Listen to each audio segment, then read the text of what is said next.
Des comptes d'apothicaires, c'est ainsi que le syndicat de la coordination rurale résume les nouveaux critères sur lesquels s'appuie l'extension de la zone vulnérable. La présence de nitrates d'origine agricole tolérés dans les cours d'eau est passée de 50 à 18 mg par litre. Des nitrates provenant des lisiers, fumiers et engrais azotés. Conséquence, les agriculteurs vont devoir faire des aménagements coûteux sur leurs exploitations pour limiter la durée d'épandage. Une mise aux normes, ça coûte entre 50 et 100 000 euros suivant la taille de l'élevage.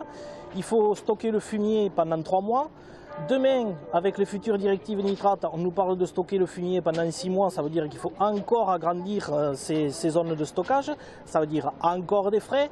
Aujourd'hui, nos produits, avec les prix tels qu'ils sont, c'est-à-dire les mêmes qu'il y a 20 ou 30 ans, aujourd'hui on ne peut plus. Pour le syndicat agricole, c'est sur le phosphate présent dans l'eau qu'il faut agir et non pas sur le nitrate qui serait bon pour la santé. On s'appuie sur les travaux du professeur Buson et du professeur Lirondelle, qui sont des médecins qui ont fait des recherches sur les nitrates et qui ont démontré, mais vraiment démontré, que les nitrates étaient bons pour la santé, que c'était des anticancérogènes. Donc aujourd'hui, ça voudrait dire de remettre en cause quelque chose qui a été dit depuis 30 ans. Ça voudrait dire que pendant 30 ans, on a menti aux consommateurs, ce qui est vrai. Difficile en effet de s'y retrouver pour le consommateur. Ce genre de manifestation peut-être nous aide à faire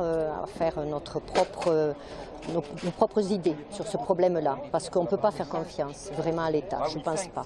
Pour faire la part des choses, c'est un peu difficile, mais j'aurais quand même tendance à croire ceux qui ont les mains dans le cambouis, qui sont au plus près de la réalité. La coordination rurale souhaite une véritable table ronde avec tous les acteurs du monde agricole européen pour une analyse objective des facteurs de pollution de l'eau.